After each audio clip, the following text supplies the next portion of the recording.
So thanks for watching this quick video to explain what it's like to do GCSE languages at the Bolsover School. We'll give you some idea of the obvious things you will learn, some things that you might not expect, and give you a flavour of it via some of our students. There are so many reasons to learn a foreign language. I particularly like this one from Nelson Mandela, who suggests that if you want to really know someone and really connect with them, you have to speak to them in their language and not just yours. I also like this one, which suggests that to be an expert in your own language, you must learn a different language. So there are loads of reasons to do GCSE languages. Think of the places you could go, the people you could meet, the things you could learn, the jobs you could do. But if you can accept that you're going to make mistakes, sometimes you'll make a fool of yourself, some things will challenge you and there's a lot to learn, then it can be quite a fun experience. Certainly not something that you should be scared of or worried about getting wrong.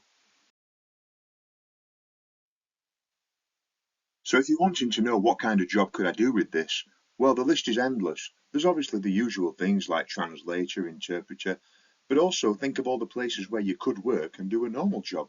So you could work in any country in the world who speaks that language, if you know enough to get by. There are also lots of skills that language learning gives to you as well as knowing the language, such as your communication skills. It will enhance your thinking skills, it'll give you better memory, and it'll also give you some confidence to do things that most people can't do.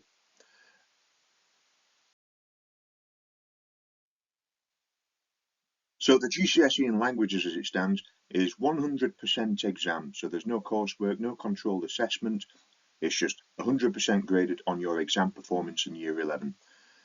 We examine you in listening, speaking, reading and writing, so we want to know how well you can understand details that are given to you in text and in the spoken word, and also how well you can communicate verbally and with a pen. Obviously, we will improve your independence, your memory skills, and your understanding of grammar. And the topics that you can see on the right, they're fairly normal topics. You've been studying some of them already anyway at Key Stage 3. People and lifestyle, popular culture, so talking about what you do in your spare time, talking about you and your life, social media, all the usual things that you've been learning since you started. So as you might expect at GCSE languages, there'll be lots of speaking and writing practice to get you applying the skills we've taught you. There will be lots of homework and lots of revision expected of you, and you will have to work some things out sometimes. We don't just teach you every single solitary word. Sometimes you have to put two and two together and work out the answer for yourself. And also be ready for a long-term learning journey. You will not be a native speaker after 5 years. It takes time, it takes practice, it takes experience. So you will improve steadily, but don't expect to be just like a French, German or Spanish person by the time you reach 16.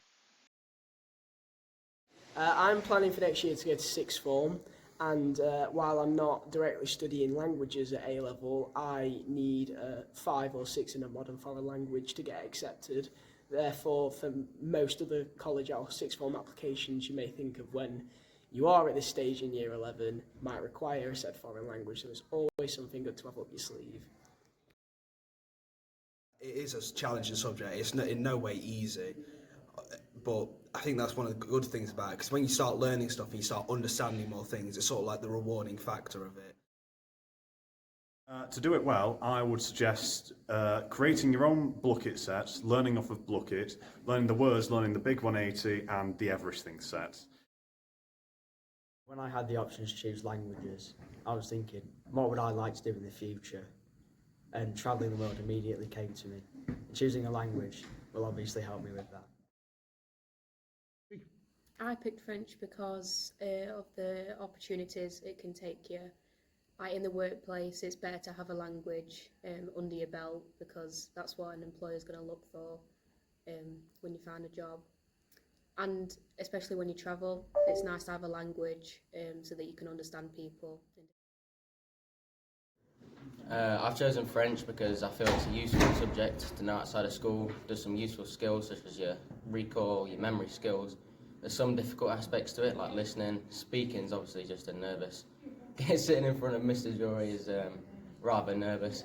And then I've chosen it at A level because I quite enjoy the subject, enjoy the challenge, and later in life, if you ever go abroad, you can use it as just useful to speak to other people.